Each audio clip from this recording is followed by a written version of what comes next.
दोस्तों, आज मैं आप लोगों के बीच में एक अलग सा विषय की चर्चा करने आया हूँ। मैं चर्चा ये करना चाहता हूँ कि जैसे हमारे देश में जितने भी राज्य हैं उन सब राज्यों का पे जो है वर्तमान समय में 70 लाख करोड़ रुपए का कर्ज चढ़ा हुआ है। आप जो है इस वीडियो को देखने के बाद जो है नीचे टिप्पणी कमेंट्स में लिखें कि 7 के पीछे कितने शून्य लगेंगे 70 लाख करोड़ रुपए बनाने के लिए। मैं अगली वीडियो में बताऊंगा और आप अपना जो है राय दें कि कितने जो है शून्य लगते हैं। उसमें से हमारे उत्तराखंड की भी जो है अहम भूमिका है। उत्तराखंड राज्य पर वर्तमान समय में 76,000 करोड़ रुपए का जो है कर्ज चढ़ा हुआ है। यदि आंकड़ा लगाया जाए तो वर्तमान समय में यदि हमारे उत्तराखंड के अंदर कोई बच्चा पैदा होता है तो वह लगभग 64,957 रुपये का कर्ज सर में लेके जो है पैदा होता है। ये स्थिति है। और ये स्थिति क्यों आती है आप लोग भली भांति जानते हैं। ये स्थिति ये आती इसलिए आती है कि कहा जाता है कि गुड़ खाओगे तो भाड़े में कटेगा। गुड़ खाएंगे तो भाड़े में कटेगा का तात्पर्य यह है कि प्रत्याशी जब हमारे यहाँ एक ग्राम प्रधान हो, क्षेत्र पंचायत हो, जिला पंचायत हो, विधानसभा हो और लोकसभा हो, नगर निगम के जो चुनाव होते हैं उनमें प्रत्याशी अंधाधुंध खर्च कर लेते हैं। इस वजह से खर्च करते हैं कि हमने इसको जो है भाड़े के साथ काटना है, क्योंकि 1 करोड़ रुपए खर्च करेगा तो उसको पता है मैंने 2 करोड़ वसूल करने हैं। और हम लोग हम आम आदमी जो मतदान करते हैं तो वो मतदान करने से पहले ये नहीं सोचते हैं कि ज़िंदगी में कभी भी देखना दोस्तों, जो प्रत्याशी जितना ज़्यादा खर्च करेगा तो उसका समझो विकास कार्य उतना ही जो है निचले स्तर का होगा। ये ज़िंदगी का मैं जो है फैक्ट बता रहा हूँ। क्योंकि देखिए, भारत के अंदर इतने बड़े समाज सेवी कोई नहीं है कि जो चुनाव लड़के विधायक बन के सांसद बन के जो है वो जनता की सेवा करे। आज वर्तमान में आप देख रहे हैं और इससे पहले भी देखते आए हैं कलकत्ता के अंदर क्या स्थिति हो रखी है। 51 करोड़ रुपए मिले हैं दोस्तों।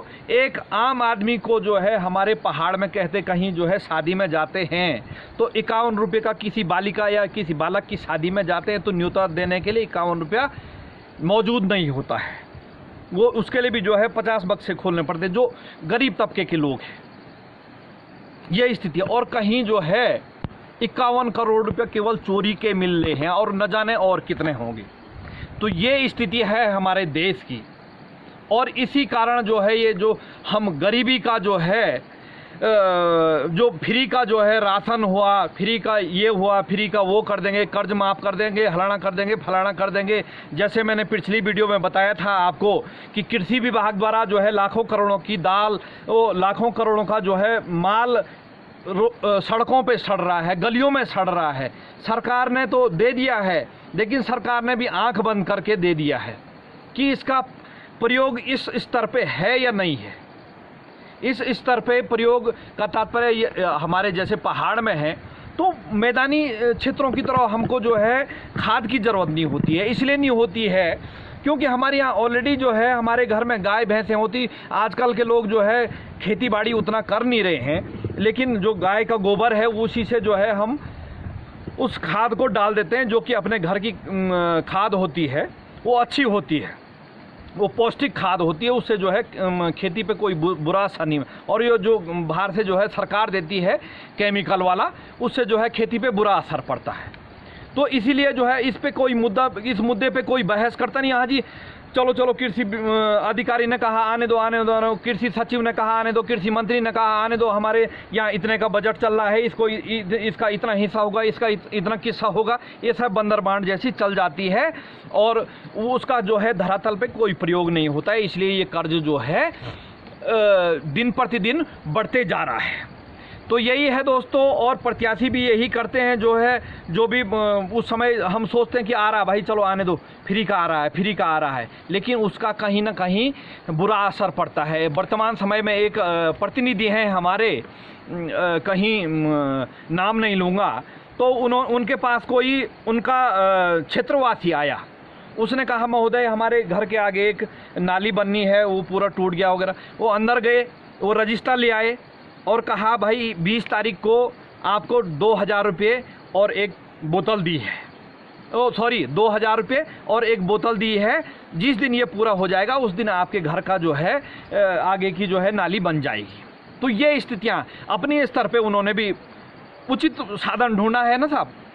तो यही होता है और ऐसे ही चलता रहेगा जब तक इस देश में, इस प्रदेश में, इस क्षेत्र में प्रत्येक नागरिक जागरूक नहीं हुआ दोस्तों, तब तक यही स्थिति। आप गलियारों में हल्ला करते रहो, रोड पे जो है सड़क जाम करते रहो, अपनी संपत्ति का नुकसान करो। अपनी संपत्ति का तात्पर्य है जो हम कहते हैं कि सरकारी संपत्ति। सरकारी संपत्ति आम आदमी की संपत्ति है, वो हमारे टैक्स के पैसों से वो संपत्ति जो है जुड़ाई गई है। तो वही चीज़ें हैं दोस्तों, ये है।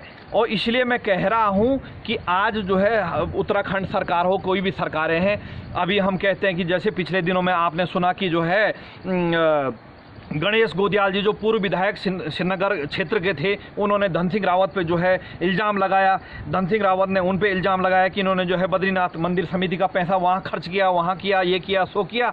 अब होगा क्या, इनका आरोप उन पे, उनका आरोप इन पे, फिर लास्ट में ये होगा कि आप भी अपना मुंह बंद करो, हम भी अपना मुंह बंद करते हैं। आप भी मेरे आरोपों को खारिज करो और मैं भी करता हूँ। हो जाएगा चोर चोर मौसेरे भाई। ऐसे ही चलता रहेगा दोस्तों, और इसी प्रकार से चलता आया। इसलिए जो है एक आम आदमी, एक आम नागरिक, एक जो है जो मतदान करता है, जो व्यक्ति जो है मतदान करके उनको प्रधानमंत्री की कुर्सी पे बैठाता है, मुख्यमंत्री की कुर्सी पे बैठाता है, विधायक की कुर्सी पे बैठाता है, सांसद की कुर्सी पे बैठाता है, लास्ट में वही कद्दू बन जाता है, उसी से छुरी जो है उसी का नाश करती है। यही चीज़ें आज जो है देश प्रदेशों में देखने के लिए मिल रही है, और ऐसे ही चलता रहेगा जब तक एक आम नागरिक जागरूक नहीं हुआ और एक क्षेत्रवासी जागरूक नहीं हुआ। तो ये चीज़ें हैं दोस्तों, हम शायद भूल जाते हैं कि जो विधायक साहब हैं या सांसद साहब हैं या प्रधानमंत्री साहब हैं, बोलो साहब इनके साथ इतनी गाड़ी, किसकी गाड़ी का पैसा है, वो किसका पैसा है, वो जो गाड़ी में घूम रहे हैं, एसी में घूम रहे हैं। अभी होता क्या है कि अभी जैसे नए मुख्यमंत्री पिछले साल देखा होगा आपने, जो है एक ही बार 3 मुख्यमंत्री बदली हुई है उत्तराखंड के। तो उसमें हुआ क्या, उनको जो फैसिलिटी मिलेगा, जो सुविधा मिलेगा, तो वो एक आम नागरिक के टैक्स के पैसों से मिलेगा। होता क्या है कि माना कि मुख्यमंत्री नए बन गए, उससे पहले दूसरे मुख्यमंत्री मैम साहब ने कहा मुख्यमंत्री महोदय की धर्मपत्नी जी ने, जी ये गुलाब वाला टाइल्स नहीं चाहिए, इसको तोड़ो उसको और कमल वाला लगाओ। फिर दूसरे वाले बने, इन्होंने कहा कमल वाला नहीं चलेगा, मुझे ब्रह्म कमल वाला चाहिए। फिर ऐसे ऐसे करके उसको तोड़ो। क्यों तोड़ो? क्योंकि वो जनता का टैक्स का पैसा है। यदि दोस्तों खुद के खून पसीने की कमाई होती तो फूक फूक करके खर्च करते। जैसे आपने पिछले दिनों देखा कि एक मंत्री जी भुट्टा के लिए कह रहे हैं इतना महंगा 15 रुपये का भुट्टा, लेकिन महोदय, मंत्री महोदय मध्य प्रदेश के थे, तो उनको ये पूछो कि आपके जो पैसे कमाए जाते उस पर कितना टैक्स लगता, कितना देते आप जो है सरकार को, कितना हम जो है आपके जो है टैक्स का हमको मिलता है। तो ये है, इस वीडियो बनाने का मेरा तात्पर्य है आप लोगों को अपने वीडियो के माध्यम से जागरूक करूं और आपकी आंखें भी खुले। हालांकि कई बुद्धिजीवी लोग हैं जो हमसे ज़्यादा जानते हैं, तो वो अपनी टिप्पणी करें। और एक बार फिर बताता हूं कि 70 लाख करोड़ में 7 के पीछे कितने शून्य आते हैं। इन्हीं शब्दों के साथ अपनी वाणी को विराम देता हूं दोस्तों। जय बद्री विशाल, सादर प्रणाम, जय सीताराम।